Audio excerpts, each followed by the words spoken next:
what we mean by open education, because it's a kind of a new thing, it's a new field, and to try to get us all on the same page. After we defined what we meant by these terms and talked a little bit about the technologies that enable openness, then we focused more narrowly on bringing those things into the classroom, and you do that first by finding them. So Rachel talked about searching and the different tools, particularly CC search. I want to keep mentioning that. That's your one-stop shop for finding all kinds of everything that's open on the internet. And then we had a panel discussion talking about using OER and the impact of OER on your teaching in classrooms. Today, our third session is entitled Bringing Open Education into the Foreign Language Profession. And that's the idea here is to talk about collaboration, and sometimes collaboration is hard to do. Our institutions, whether they're higher education or secondary education, there's a discourse of collaboration, but sometimes it's really hard to pull off, as we all know. Sometimes it's our colleagues that just won't collaborate with us, or sometimes we don't get credit for collaboration. Whatever it is, we want to talk about how to do that, and also how to share. OER is all about sharing. So another way of thinking about today is how do we promote a culture of collaboration within our own institutions? So let me show you a little bit of the agenda here. We'll have this panel discussion, and we have a coffee break, and because we still have a ton of migas, and as always, lots of food. Remember, I introduced the notion of a symposium. It's not just intellectual discussion, but discussion plus food drink. And then we'll end with what I'm calling our grand finale, and that is becoming an open foreign language educator. I put people on the spot yesterday and said, would you identify yourself as an open educator? And we started getting into a discussion about the gap between where we are right now and where we'd like to be, and that, of course, is what professional development is all about.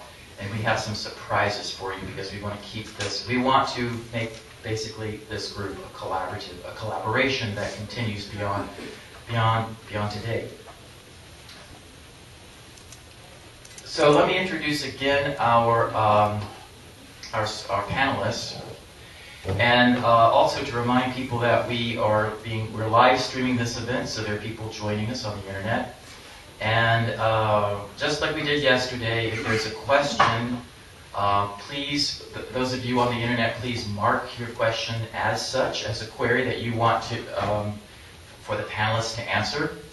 And for those of us in the room here, if you have a question, you need to raise your hand, speak up, ask the question. It's going to be kind of a free-flowing conversation here today. And I will have to repeat it so that the people on the internet can hear it, okay? So those are kind of the ground rules.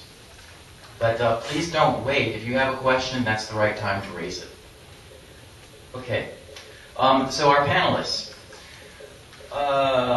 We have Chris Jones from Carnegie Mellon. And Chris, as you now know, was one of the developers for this introductory French course through what's called OLI, Open Learning Initiative, which has been going on for many years. Carnegie Mellon's a big player in open education. Next to him is Fernando Rubio, who is a Spanish professor from the University of Utah and has developed a hybrid course in Spanish. Next to him is Daniel Herron from the University of Texas at Austin, right here at UT Austin. And Daniel he's a heavy jaw, he's a heavy load. He's representing an entire demographic, and that is digital natives, or the younger generation, or actually students, because we have these professor types, we needed to get a student type. And he's going to be talking, again, from his viewpoint about collaborative teams between professors and students and so forth. Next to him is Jonathan Perkins, who's director of the Language Center at the University of Kansas. Background in Russian and in instructional technology. And his colleague, Amy Rosamundo, who also from the University of Kansas, Spanish professor and co-developer of Acceso, an intermediate online course, an open course for Spanish. Okay, so that's our panelists. And So this entitled, the focus today is, for our panel discussion, is creating, sharing, and collaborating. So those are all, we're talking about how to create a social environment that promotes all of those activities. And first of all, I guess I want to start off by having each of the panelists just talk a little bit about what they find was, tell their story of collaboration. Okay, so down at the end of the table, Amy and of course Jonathan have collaborated, but they have other people who aren't present because each one of these people represent a team of people collaborating. So what is collaborative about Accesso? I mean, it's collaborative on many levels, but could you just give me a summary about how it was collaborative?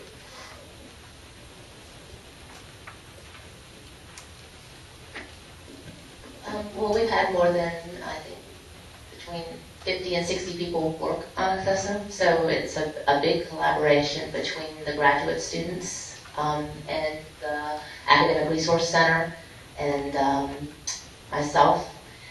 And also it's somewhat interdisciplinary because the graduate students went to graduate students in film and media studies to learn how to shoot an interview in a professional way.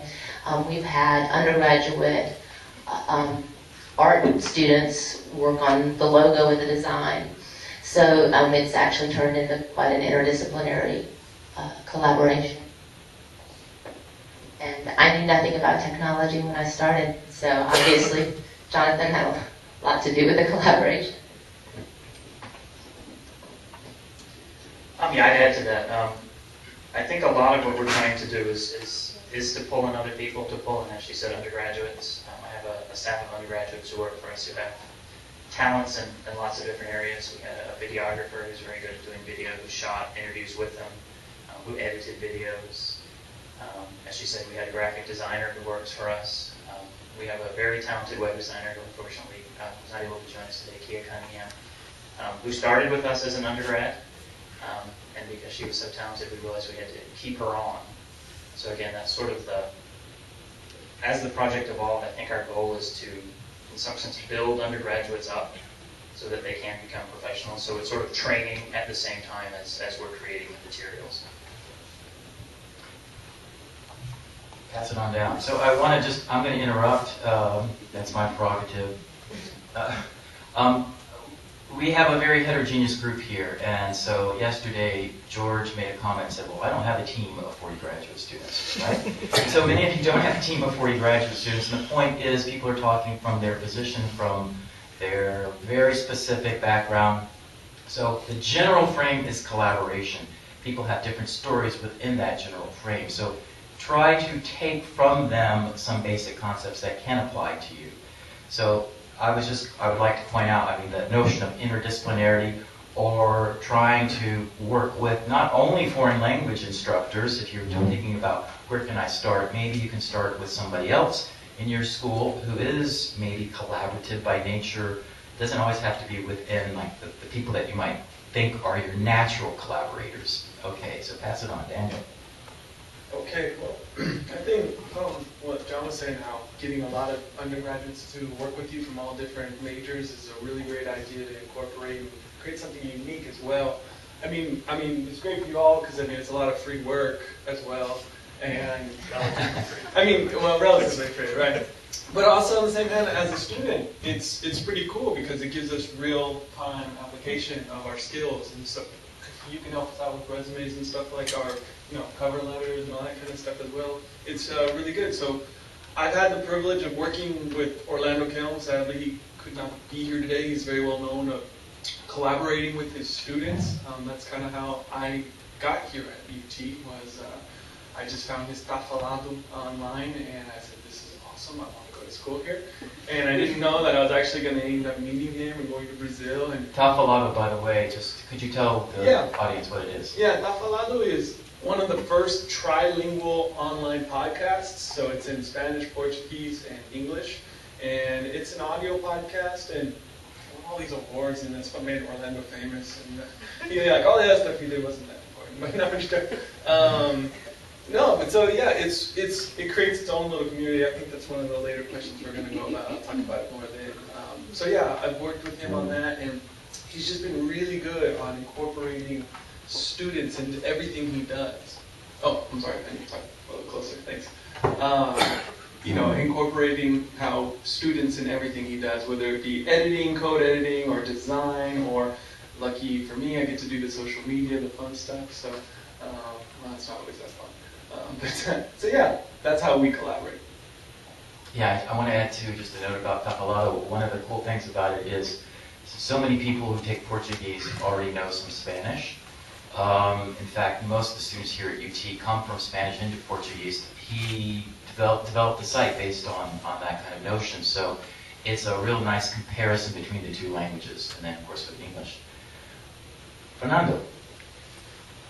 So our course started with an idea that I had a few years ago, and then it evolved over a year through conversations with a group of graduate students and instructors that worked with me on the design of the course.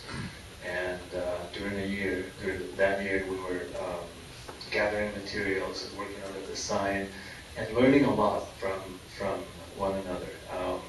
I had a group of somewhat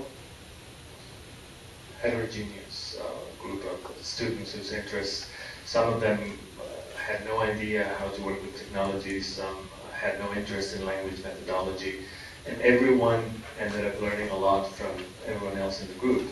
And so we worked on the design of the course for a year, and then we continued to meet regularly the first 2 years of the implementation of the course.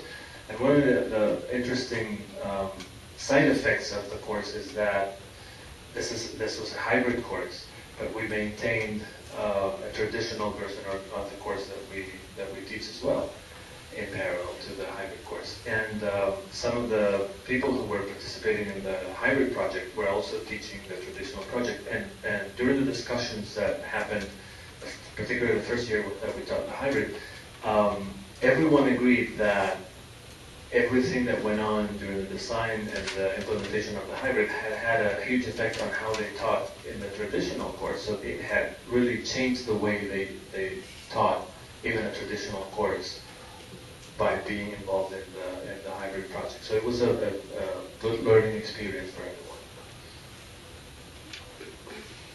Chris.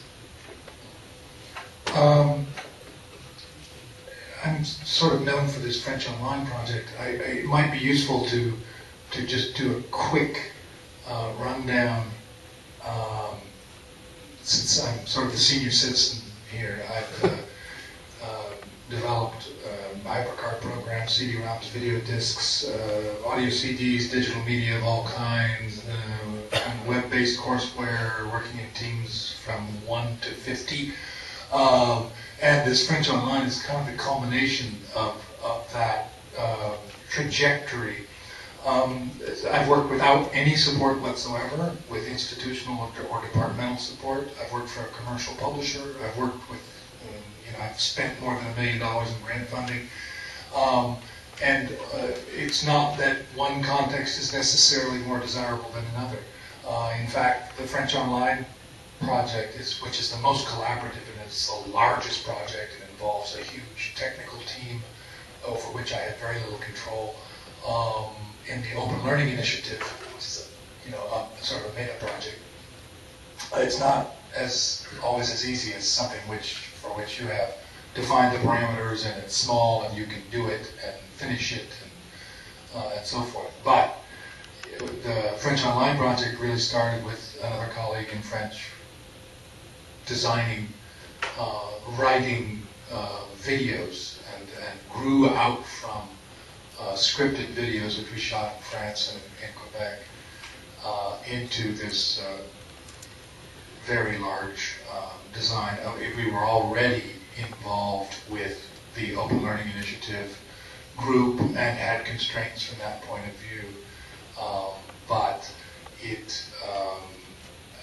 the reason that it is an open educational resource, the French Online, is because that was a condition of the funding from the Hewlett Foundation, which was the major funder of the Open Learning Initiative at the time.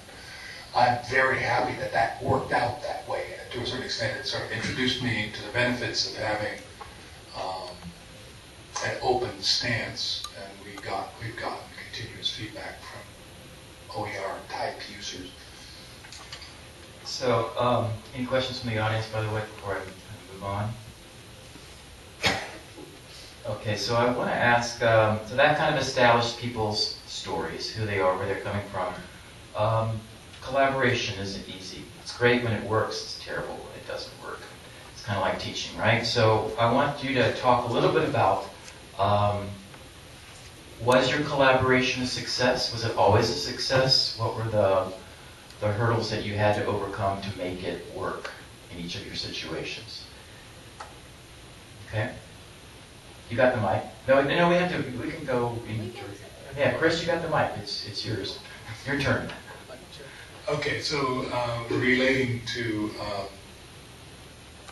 I guess just French Online. Then we'll do one project, right? Okay, so French Online. I was just talking about that. French Online with significant grant funding meant that you could pay people to do things. Paying people to do things generates a sort of dependence on actual funding. Which many of us in our professional lives, in other words, things that you do to enhance your teaching are often unfunded other than by your personal time, right? Once you pay faculty to do something, the next time you ask them to do something, they expect to be paid.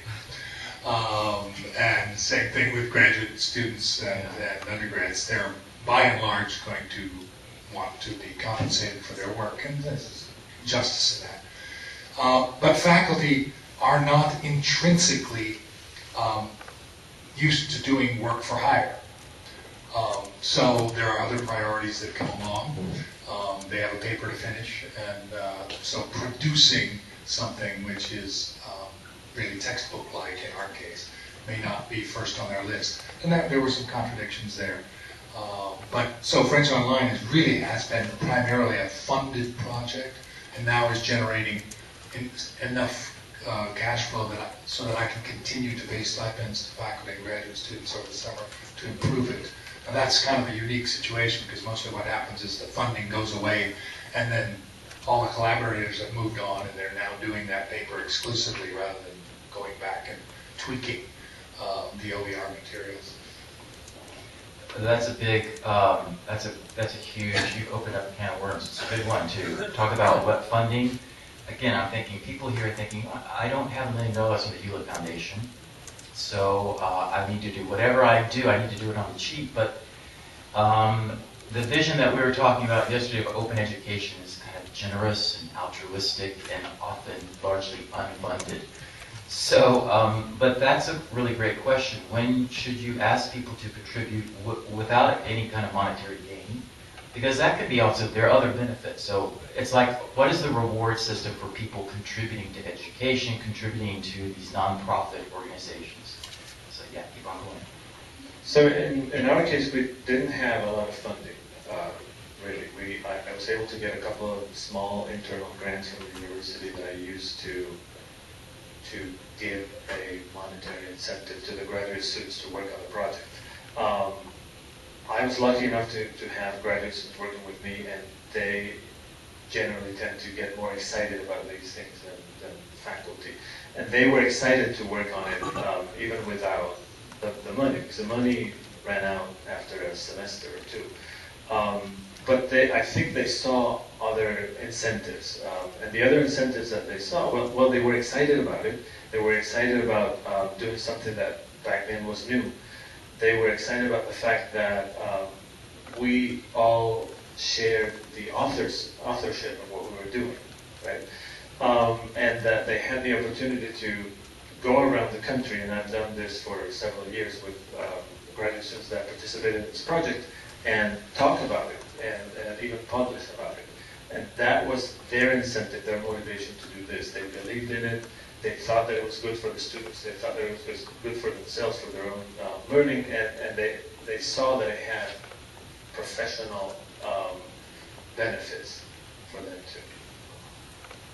So that goes back again, I'm trying to relate these threads here to the Creative Commons license. The starting point is attribution. So for educational endeavors, attribution is really important. And the students should be the front center in that.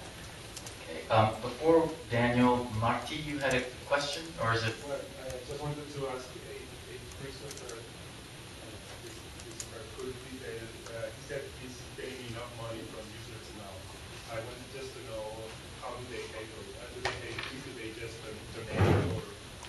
so we have a question from the audience about a remark that Chris made. He said that they're now getting money from users, or it was not funded originally, but now they're getting some kind of money stream. So I'll just give you how it works for us. And this is really up to the individual course project within the Open Learning Initiative. There must be an open and free version. But we, from the beginning, designed it for instructor-led enrolled students, which is a paid use, and it involves using a gradebook and tracking tools for the instructors. Now that costs, and there are various licensing options. The simplest one is you just set up your own course and invite your students to enroll, and they pay with a credit card. And for higher ed, it's $50 a student. So there are enough. That's actually quite cheap. Yeah, I mean, I think the cost of textbooks and so forth. It's reasonably competitive, and it has its advantages as a course. And our course is competitive with commercial textbooks. So that, and there's sliding scales for secondary schools and homeschoolers and three-year institutions. So it's actually a formalized system of compensation. It is not donation driven at all.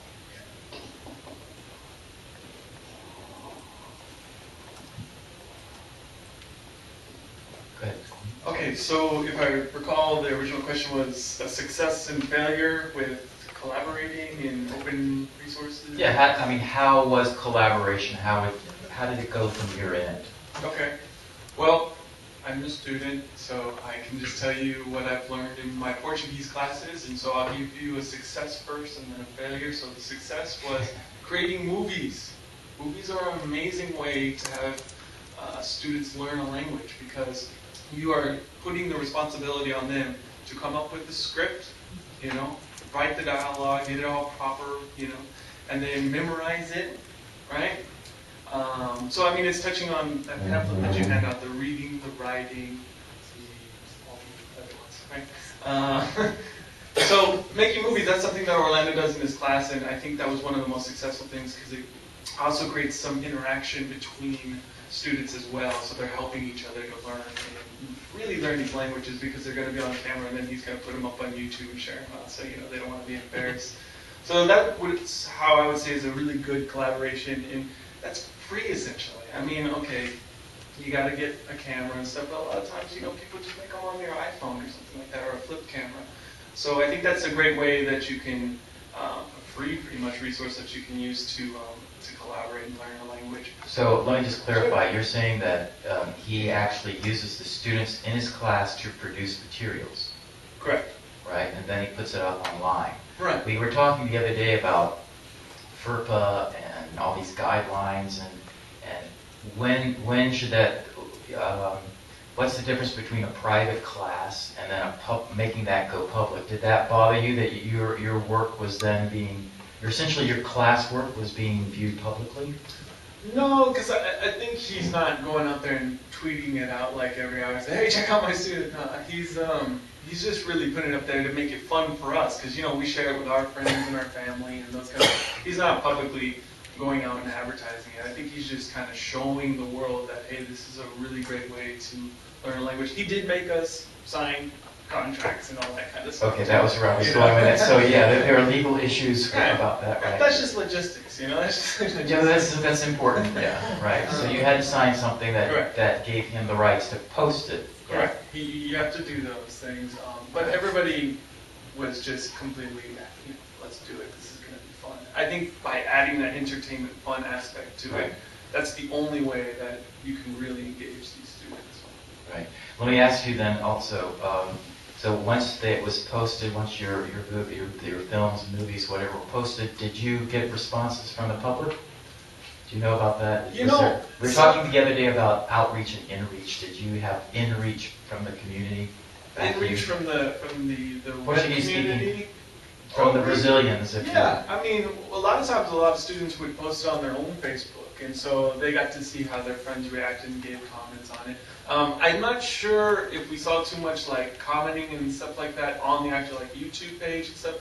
I don't recall if Orlando made it private so no one can leave comments. It's just up there to kind of do like a Tumblr kind of thing. We just put it up there. So as I would say, more importantly for an inward though, would be the motivation that it builds and the culture it builds within the classroom. So, I mean, we're all kind of like in there individually learning the language, but by being, I guess, forced to make these videos, we've really become really good friends outside of the classroom as well as inside. So that's what, to me, is more inward than like the people on the interwebs making random comments. The interwebs. Yeah. Okay. And so that was good. That was a good one. So let me give you an example bad. of a bad one. So you can't utilize these technologies and force your students to do them. They have to be willing to participate. And, you know, for example, the big thing right now is social media. You can't force people to use social media. They have to choose to use it. I mean, everyone pretty much uses it anyways, but you can't force them to use it. So I've been pushing Orlando to do social media because he's got great content. Now we just got to, you know, deliver it in a certain way that's more interactive and fun. But you know, not everybody. A lot of students, it's like one of those college things. It's a midlife college crisis where it's like, do I use Facebook? Do I not use Facebook? So seriously though, like there's people who are rebellions. You know, they say, I'm not going to use Facebook. I'm not going to buy into it. You know, and so you have to think of it as a supplement. In addition, you can't go in there and say, hey, this class is going to use Facebook. You know, you have to use it as a supplement. And example with WordPress. We went on a study abroad trip and we said, okay, students, you every day have to take a photo, upload it to WordPress, and then write a paragraph in a foreign language. The idea was really good. The intent was really, really good. But, I mean, the logistics just didn't come through and it really pissed off everybody. Because it was too pressure to do something every day in a country that didn't have good access to internet, and we didn't have the tools, and some of us didn't have our laptops, so we had to go pay $5 at an internet cafe. So being really intelligent of how you deliver your content is, I guess, what I'm trying to say. It's really fun, but it's got to work too. Right, that's a great example. Question from the What audience. is WordPress that you're talking Question is, what is WordPress? about? Yeah, what's Oh, that? sorry, yeah. WordPress is an online blogging. You're familiar with blogs, correct? It's like an online blogging platform, and what for example, our professors would do would say, hey, send me a post, or he'd make us accounts, and so we can write little blogs, little paragraphs, like a journal, like an online journal. Thanks. But that's a really good point. I'm just filling in as the mic gets passed. So we're adopting technologies, but the logistics, can't overlook the logistics. So technology may work at an institution at UT, but when you're trying to port it to a study abroad or some other context, it doesn't work. So think through the logistics. I think, following up on what Dan said, I think we're going to be talking, or we have thus far been talking a lot about what are called large OERs. In other words, places where you have lots of undergraduates who will work for less than perhaps they're worth. Graduate students will work for free. I'm guessing most people don't have those luxuries. But there are, in terms of small OERs, there are things like WordPress. There are what are called Web 2.0 tools, which give you a lot of functionality that will allow you to do things by yourself without a large tech component supporting you, which I think is important, because I think one of the big obstacles for people is, how do I do this if I don't have $1 million grant, or I don't have some center standing behind you doing that? So I think for us, I'm going to let Amy talk about the collaboration with Accesso. We've done collaborations with a few other professors on much smaller projects. So Accesso is a full curriculum for second-year Spanish. I think for most people, that's biting off a rather large project all at once. So we've done smaller projects with French and Ukrainian, and we're about to start a new project with Russian. I think for us, the big issue with collaboration is really, ironically, one of control. Is the goal of the developer to do exactly what the professor wants, the perfect implementation of the professor's idea, or is it to shape that idea? To tell the professor, this isn't true in Amy's case, yeah, you know, that's really not a good idea. That's not a good use of the technology. The students won't find that very interesting. That really becomes a thorny issue, because in a sense, even though it is the content of the professor, the developer has his or her name on it as well. And we want to be proud of what we do, and we want it to be a good reflection of our work as well as a good reflection of the teacher's work, and that at times is a bit problematic for us. And I think there is also between faculty creating work and developers who are doing it, I think the developers would usually like something that is static, pre-prepared. You're going to hand me something that's already done, and I'll organize it and we'll be finished. Whereas the developers are laughing who are looking here. What faculty normally do is not that, and I wear two hats since I've taught language and I try to be a developer. For faculty, obviously there are other things they are doing, and there are multiple revisions, and things do change and they evolve.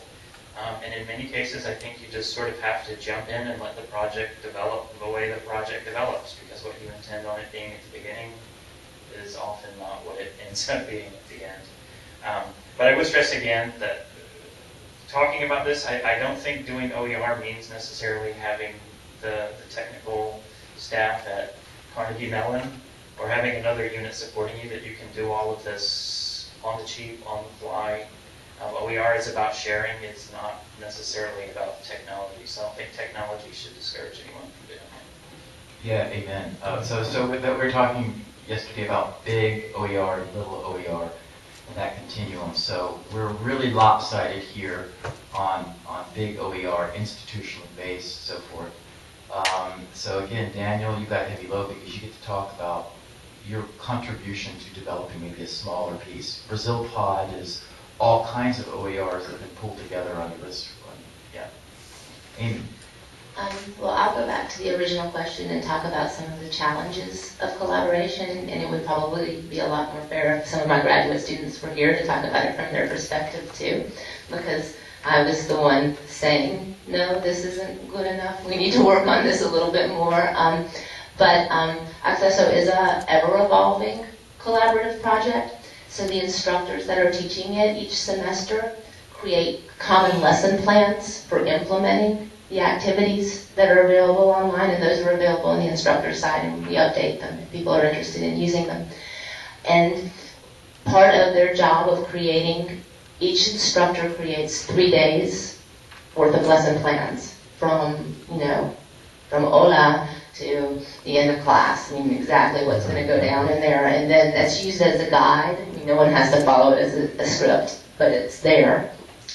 Which is a nice collaborative thing, because not everyone is planning lessons every day. There's a great deal of content in this project, and I mean, not everyone can be an expert on U.S. Latino, then you have to go and be an expert on Spain, then you have to go and be an expert on the Caribbean and Mexico, and that's just one semester. That's daunting, to try to teach this. So the collaborative lesson plans gives you ways of dealing with that and supporting background knowledge that you need to teach it. When they go through and create the lesson plans, they also are responsible for revising the Accesso site itself, the text, the video, if a link is broken for that day of class. Sometimes we have conflicts about approach. We have lots of different varieties of Spanish spoken in our department. So you'll go through and have a Peninsular student say, well, this is all wrong, and want to go through and change all the text that had been originally created by a U.S. Latino student. So we have issues of variety, perspective, people revising other people's work according to their vision, and we have to negotiate that. So that's a collaborative challenge that we face. Okay, I want to ask, change direction a little bit, and because I sense that maybe some people are, again, I said that this is a group that represents higher education, and I want to make sure that we can bridge all of education, so secondary, even people, I don't know if we have any elementary school teachers here, but OER is supposed to be, by nature, collaborative. And so let's talk more at the personal level about you as people, not as professors at an institution, but what are you, if you have a collaborative team, a group of people, however big it is, 40 graduate students or maybe a couple of colleagues that you're working on a project with, what are you good at, and what are you not so good at within your collaboration? In other words, I would say that collaboration works when you have a certain complementarity and people realize what they're good at and can lead from their strengths. So talk about it more at a personal level. What do you said, for example, Amy, you got the mic, I'll pitch it to you, that you weren't good at technology. Okay, so, or you didn't consider yourself a technological person. So, I mean, you were crazy. You were an assistant professor trying to do something that's interdisciplinary and technological, and you didn't have why? So you had some weaknesses there. You obviously partnered with other people. So let's talk about it from your own personality. How did you get it to work with who you are? Well, the why was that I wasn't satisfied with what existed for teaching. I didn't think it did a good enough job. And so I'm the coordinator of all of these graduate students who are learning how to be language teachers. And so I think I'm good at inspiring people to try to do their best. I'm bad at letting go of control. So it's been a real lesson for me in my control freak self to really let other people's voices shine through, and that the best way to lead is by inspiring people to contribute and feel ownership themselves and admit when you don't know what you're doing.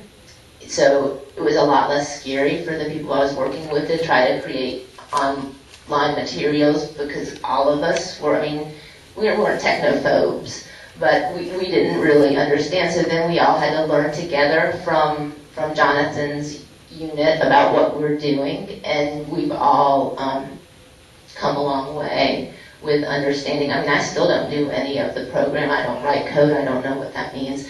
I have visions, and then I say, can y'all do this?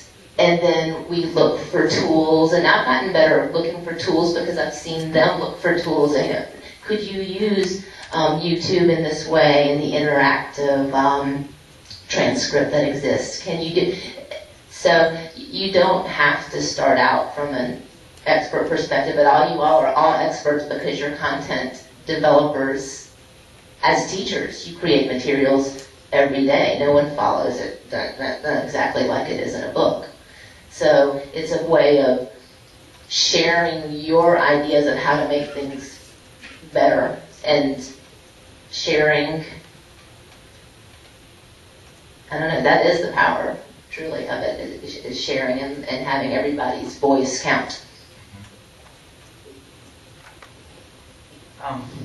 Following Amy, I'll say I don't believe when we took on the unit as the sort of technical arm of it, we really knew what we were doing either. Probably scary to her in hindsight. I think in terms of education, I think the goal should always be to be learning something new.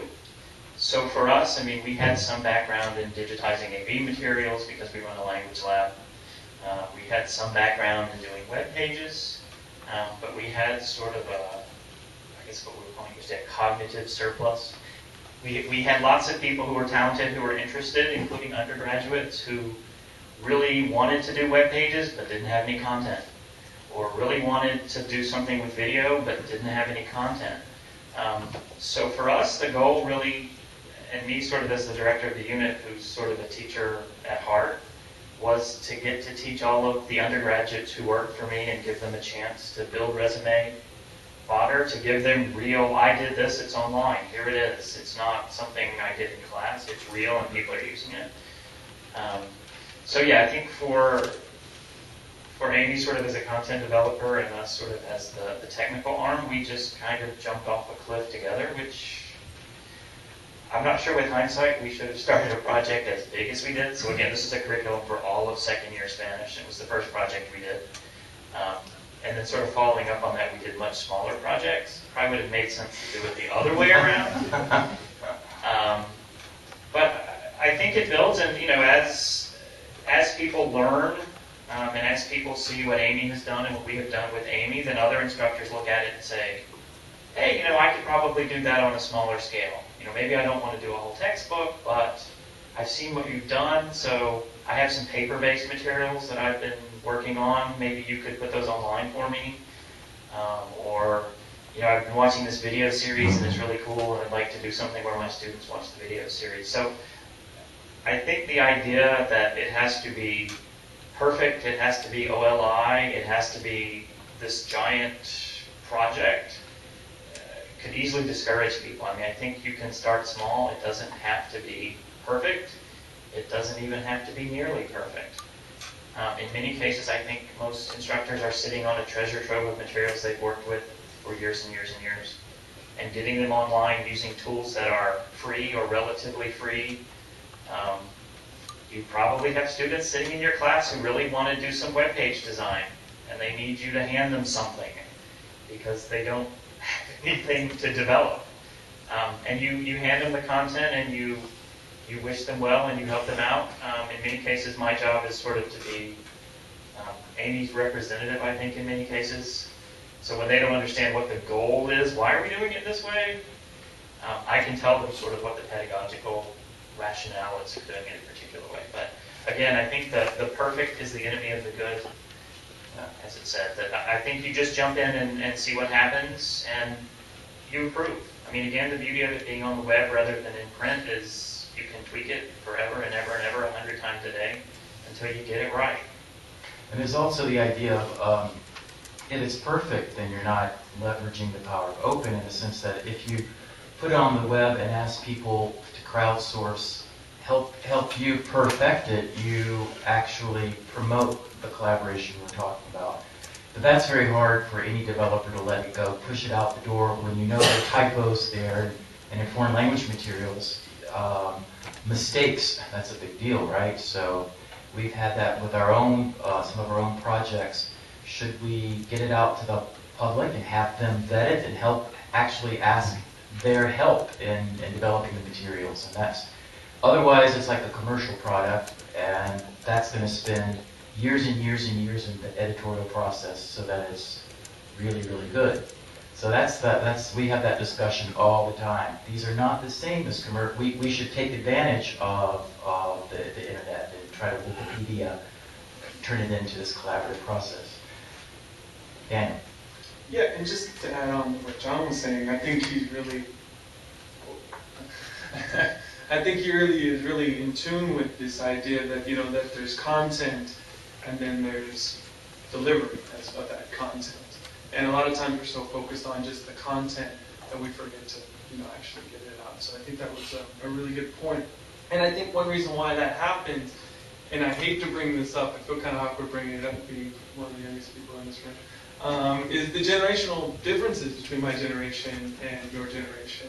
Even though not everyone's the same age here, but what I'm trying to say is that when we create these things for, in my case, students to use, we have to remember who we're creating them for. Because a lot of times when we create something, it's like, hey, I'm doing it, it's fun, this is cool, I like it. And you gotta have that too to make it enjoyable. But I think a lot of times we'll create these things that we think are really cool, and then we try to push them on our students to use them, and then we're like, this isn't really that cool, So that's something to always take into consideration, knowing your audience. And so going back to the original question of, pedagogical materials and cool don't usually go together. Yeah, but this day and age, whole brain thinking, it's gotta be cool, it's gotta be fun.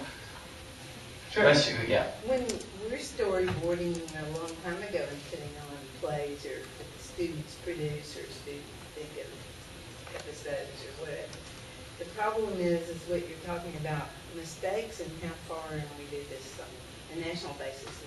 In my area, when the kids are, quote, having fun and creating and putting something that you're filming, how much time for preparation, making sure that that every single word is correct, because then it rings, then we get back into the same. Okay, let me paraphrase what you're saying for the online audience.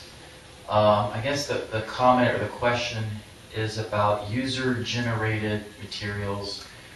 Student-generated materials in a classroom will contain mistakes, and so there's a bit of worry on the part of the questioner. Should you then put those materials online, make them public, even though they contain some kinds of inaccuracies. I think that to answer your question, I'll go back to the example that I used earlier about making movies with in Orlando's class, is that a lot of times I think we feel pressure to put that material out too quickly. And, it's just a little movie, just have fun, do it. But he takes it seriously, and so there's a whole process that he has where it's like, okay, first class is just brainstorming an idea, and then we have to incorporate a bunch of new vocabulary that we've never used before, as well as then we have to submit all of our dialogue to get checked, and it becomes classwork, like it's like submitting a paper essentially, and then we have to practice it, and then we have to do multiple takes to make sure that we get it and pronounce everything. So yeah, it's a lot of work. And I think by doing that and him, putting his little annotations on everything really shows, hey, this is real good content. It's professional. That's an even bigger question about language itself, and are we going to deal with authentic language, because native speakers can make quote-unquote mistakes, but we're so used to pedagogical materials effacing, getting rid of all of that, which is really naturalistic. That's natural language. So I think it's a bit jarring for teachers sometimes to have materials that contain what is actually authentic language. So they're still getting used to that idea. We, in our French materials, since we filmed a lot of students interacting with French people, they make mistakes. And I think it's one of the things you can do is frame the materials so that people who are using your textbook or your materials understand that this was a first take.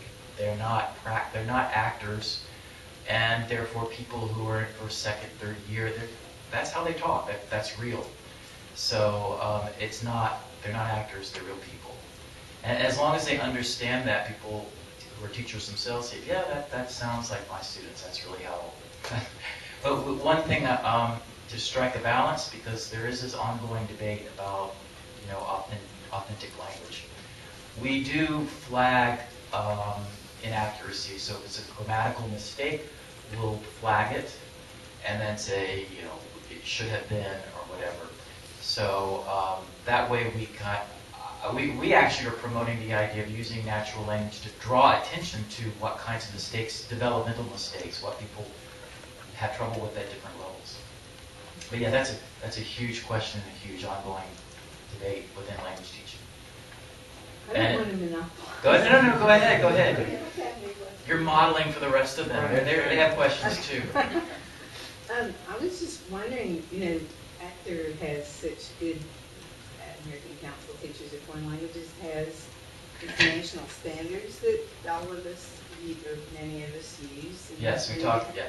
And so they're all very open to all kinds of thousands of things you can do with each one, and cultures or comparisons or communities, connections, or communicate. You could do a million things. I just wondered how the OER is different from this, or supplement this, or is it in concert with this? Oh, that's a great question. The comment is about the relationship of the national standards, so the 5 C's, the communities and culture and communication and so forth. She seems to think that is it's open in itself. I guess the philosophy behind the 5 C's is one of openness. So the question, I guess, is what is the relationship between OER and the 5 C's? Who wants to take that on the panel? That was a good interpretation. And it's a great question too. I think the standards can be implemented regardless of your format of teaching. But the more open the format, the more chances you have to incorporate the standards into your teaching. So when you think about connections or cultures, if you're tied to a textbook, your ability to make connections to other areas of learning is quite limited. If you use open educational resources, you can connect to almost anything. Right? Cultures, same thing. How do you bring your language outside the classroom if you're tied to a textbook? It's quite complicated.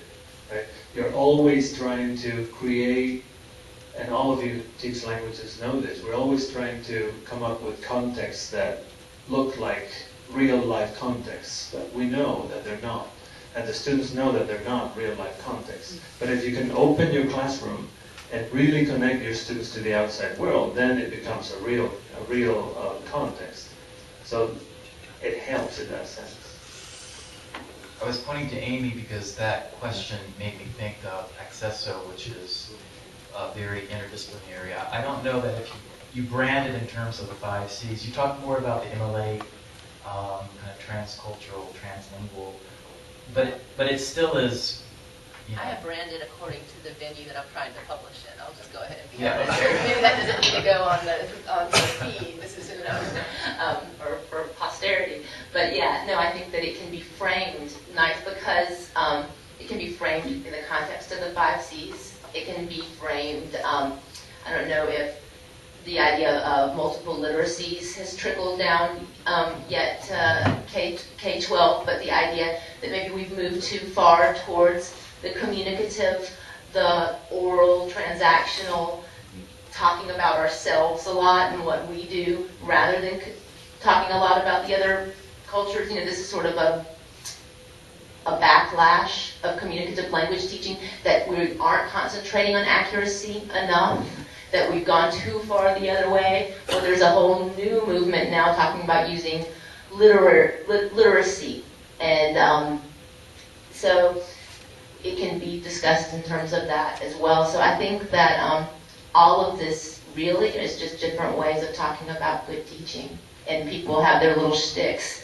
And it's I always say, don't throw out the baby with the bathwater. I mean, you know, good teaching, following principles of second language acquisition, is good teaching, no matter how you frame it, what theoretical framework you're putting it in. Is that what I was Yeah, supposed to say? that's fine.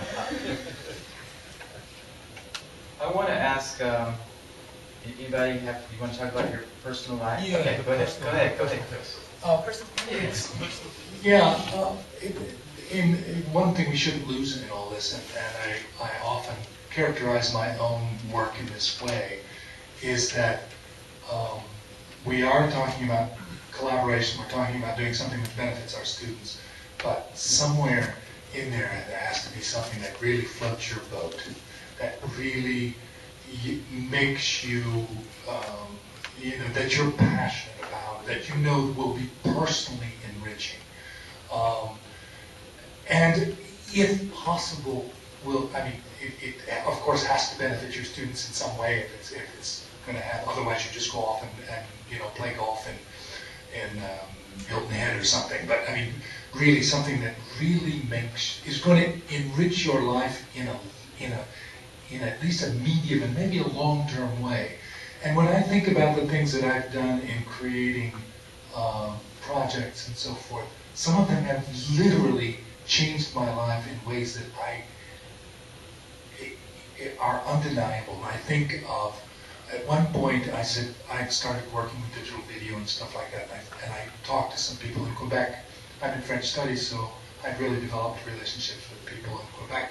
Talked to somebody in the French government, and I said, I really would like to do a multimedia portrait of a city, which is really a foolish idea. But, so the guy said, well, why don't you do Sherbrooke, which is a small, well, it's actually mid-sized town in Western Townships. And he said, I bet you we can find some money for you. So I got a small grant from the Quebec government to go up there. I went up there on my own with a video camera, lights, arranged, I went through the Chamber of Commerce and the mayor's office and so forth, and met all kinds of people, had 20 minutes in the mayor's office to set up lights, camera, microphone, interview him, and get out of there. Yeah, I mean, it was a completely silly project. And then programmed it in Director and put it online. It was an OER resource. It's still up. It's mostly non-functional now for technical reasons. But my son ended up going to university in Sherbrooke. I've been back there 10 times. He now lives in Montreal. It became a foundation for what is an ongoing relationship with Quebec in all sorts of dimensions. which would have been impossible without that foolishness, you know, that Jonathan was talking about. Well, we didn't really know what was going on. I had no clue what I was getting into. Well, not no clue, but I was way over my head. But met great people, established a relationship with the whole region, ended up, you know, sharing this with colleagues who did use it while it continued to function. It was a director and so forth. So, I mean, that whole notion that this is, just lost our, yeah, this is showbiz. This is just a little technical difficulty. Can we get it back on? Glitch. But anyway, so that there is the personal, and we shouldn't be intimidated. Take on something that really passionately interests you and follow it through, and then if it's shareable, great. I have a question for everybody. It's not just the panelists. And this is, we talk a lot about COERLL. Our mission is, of course, the mission of all the LRCs is to promote foreign language learning and teaching, and improve foreign language teaching. But we talked then about our particular mission, which is to do that through open education, through open educational practices, and at the center of that, of course, is collaboration. So the question is, how can we promote a culture of collaboration in our institutions? So think of your schools, think of a university, think of your department. What can you do to help your colleagues and yourself be more collaborative? You might think of a couple of the problems that you've had to overcome. Who has any great ideas about the notion of promoting collaboration where you are? Somebody from the audience? Yeah. I was going to use the online. We have, for my language, we have an online, has all kinds of things students can use for presentations or online or grammar or history or geography or whatever in that language. It's a really good paradigm for any language, actually. So one place to start, again, is just simply to start using what we already have online. Well, I'm saying for this language has a teacher's corner, for example. And you can go in and you use all of the things that are on there, but you can contribute to it and comment on it and give each other ideas. It's all so there's a comment from the audience about using a site, a teacher's corner that has all kinds of resources. What site is that? Well, this particular one is American Council of Teachers of Russian. Okay. American Council of Teachers of Russian has a teacher's corner where people can collaborate. Councils, and it's International Education Accels is what it's called. It has a website, and it's got all kinds of travel opportunities, scholarships. It's got all the things that you would need. They'll even give you Spanish teachers scholarships. Right, so it has all kinds of information, including information about scholarships and travel. Well, but it has a website to get people ready for the AP, whether you're a university student taking an AP test to place out or something, or you're a high school student making an AP test that are situational or that are about history, to OPIs, oral proficiencies, how to prepare. It's got everything in it. Just to take a quick poll, how many people in the audience or in the room use a website similar to that to connect with colleagues as a professional website where you do something like a teacher's corner, where you're actually talking to colleagues? I see on one hand, I see half hands. Hands that are not quite hands. Okay, yeah. I think of the AATG listserv for people who do German. Okay, so a mention of AATG listserv, teachers of German. Flask listserv. Carrying on some kind of professional conversation. Rebecca? Back to your original comment, I have two suggestions or questions. One, how do we encourage collaboration? At my school, they make like curriculum development grants available in the summer to teachers, but we have to collaborate with another person, preferably somebody who's not our immediate colleague, but like. Okay, this is a comment from the audience that are at her school. There are grants, curriculum development grants, but the trick is that you have to collaborate with a colleague. And they prefer you to collaborate, like kind of so that I in the Spanish department collaborate with somebody in the technology or so that they're trying to, they don't necessarily just collaborate with somebody who's in my exact same, so they're trying to encourage us to make those interdisciplinary connections. So it's not just then within the Spanish department, but the idea is that you cross a disciplinary boundary. Right. Okay. And is that that's here at the Austin School District? No, at St. Andrews, it's a private, independent school. It's a private school. Okay. At what level? I do teach middle school, but they're available from K through 12. at any- Okay, so she's talking about K through 12. There are these grants that are available in a private school here in Austin. In the back. We are actually thinking about creating a new blog for our department, for the language department in the school, in an effort to collaborate and to share ideas with each other. So what we are trying to do is to create a blog where every language teacher would be able to author posts and share whatever ideas we have for classes or lesson plans or activities or whatever. So the idea from the audience, somebody is sharing that at her school, they're talking about creating a blog so that all teachers, I guess everybody in the school, can share ideas about teaching, about classrooms, methodologies. Yeah. Primarily for the language, I mean, this is going to be started in the language department, but hopefully it will spread. Yeah. If it's a high school or They were wondering online, what level is this that you're talking about? we teach at a charter school, so we have middle school and high school. It's a charter school, so that it's both middle school and high school. George? This may seem kind of obvious and easy, but one way to get the ball rolling, if you have difficulty, is with every department meeting to have each participant in the meeting share something new that they're doing in their class. So George Dedivo, you might remember him from yesterday's panel. He says something that seems obvious, but probably is not obvious to everybody, or something that you should be doing that we don't do, is start off the meeting with something that's new that you can share what I just learned, and then share it with your group. I saw a hand over here. Well, a very simple thing to do is just to have a workshop. Generally, we have something that has a bit of a pompous name. It's called the faculty colloquium. Very often it can be, just a presentation that you're going to give at a future conference, or this is something that we had recently. It can be a teaching workshop. And I made a presentation about how to use Google Maps and Google Street View for teaching French. And again, somebody from the audience is from Baylor, is taught Baylor University, is talking about how to have faculty colloquia, where faculty share new ideas, kind of similar to George's idea, but maybe on a more formal scale. And he gives the example of using Google Maps and how you can integrate that in foreign language teaching. Any other ways to promote, maybe from the it's nice to hear from the audience too, promote the notion of collaboration. Nobody's talking about administrators. That's important to get administrators in. Can we do anything with administrators to help them? To help them help us?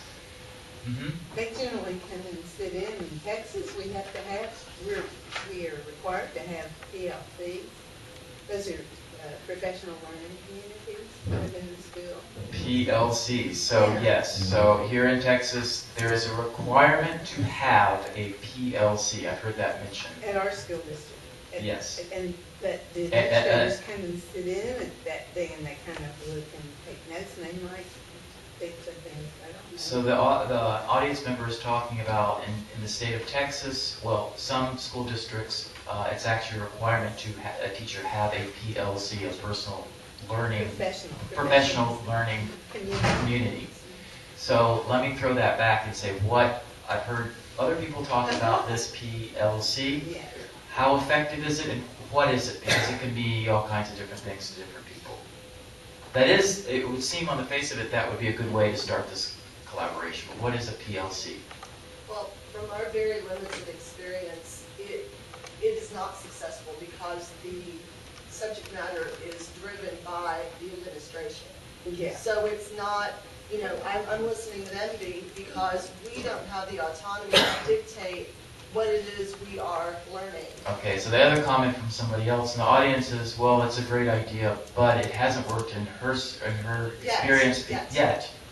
Right, it hasn't worked yet because they're not given enough autonomy to form their own community of practice that is still driven by somebody else, so it's not really of your own choosing. Right. So that's true. A community of practice has to be self-organizing. You cannot be forced to join to do certain things. Yeah, that's not going to work. Or to develop something that's not within my subject matter. Or to develop things that not within the teacher's subject matter. Right. Yeah. Okay, so that's a good point. Yeah, George. Attend regional conferences. This is part of the so-called region, the South Central Association for Language Learning Technology. We're having a conference in April of next year at Texas Christian University in Fort Worth. So George, as president of SoCalt, which is the Southern, SoCalt stands for South Central Association of Language Learning Technology. There are many IALTs, so there are many variants of this. And he gives a shout out for his organization. It's a community, so join that community. It's exactly about this intersection of language and technology. And COERLL has been using that community to promote the notion of open education. They're getting tired of us talking about open education, right? So find, no, I'm just kidding. Find those organizations that are right there, and yeah. What about from the panel? It's nice to hear from the audience. So how about you guys talking about in your own institutions? I know, like in universities, people talk about interdisciplinarity, and they talk about team teaching, and they talk about that we are stuck in our offices and our silos and in our heads. What have you done to overcome at your institution? Or what have you done to promote collaboration? I really like how you said stuck in our heads, because that was kind of what I was going to bring up. I mean, all the stuff that the audience said about going to regional conferences and researching, that stuff is really important. But I kind of want to bring it back to the personal level. I think it's pretty simple. You have to trust, with open educational resources, you have to trust others. And I know that sounds very poetic and everything, but I mean, it's something that we always have to kind of recall and tell ourselves, that kind of take away our own egos, like, this isn't my thing, this isn't about me, this is about creating something that people are going to use and learn. So I'll give you an example, Brazil Pop. It used to be just Orlando's collection of awesome programs. And then he really helped me realize that, what's important is teaching people about Brazilian culture and learning Brazilian Portuguese. And so by putting it under the banner of Brazil Pod and starting to collaborate with other professors on projects that they're doing, and just put it all underneath this banner, it really kind of neutralizes it, and it doesn't no longer just become Orlando's awesome programs. But on the same level, going back to the personal thing, you have to have real human contact with people as well. And you can do this over the internet, which seems really hard because you think that you actually have to be in the room and have that face-to-face time, which is awesome if you can afford to do that with time. But something as simple as when you're tweeting, maybe grammar quotes or something else, and someone retweets you, I mean, that's a huge deal, because somebody was sitting on somewhere across the world, they saw what you thought and thought that was cool, and then they shared it. So you feel that human connection. And so with the stuff that you guys create, and if you really want to promote a population of culture, or a culture of collaboration, that you really have to remember to trust others as well as, put that human contact in what you're doing. That's a great, thanks for sharing that. That's a great concrete example of, yesterday we were talking about OER enablers. So one of the differences between OER and like a commercial product, OER comes with a group of developers who actually want to talk to you. So if you have a textbook, that there's an author there, but there's no way for them to communicate with you. But typically the people who create these materials really want to engage with users. So that's one of the affordances of OER. So make sure that as a developer, you follow up on that, and as users, you follow up on that. So engage with the other, yeah. I love how this guy articulates this. That's my job. This is better than me. I guess within our department, I mean, I coordinate the lower level, the basic language. I like to call it foundational because I don't feel like there's anything basic about what we're doing.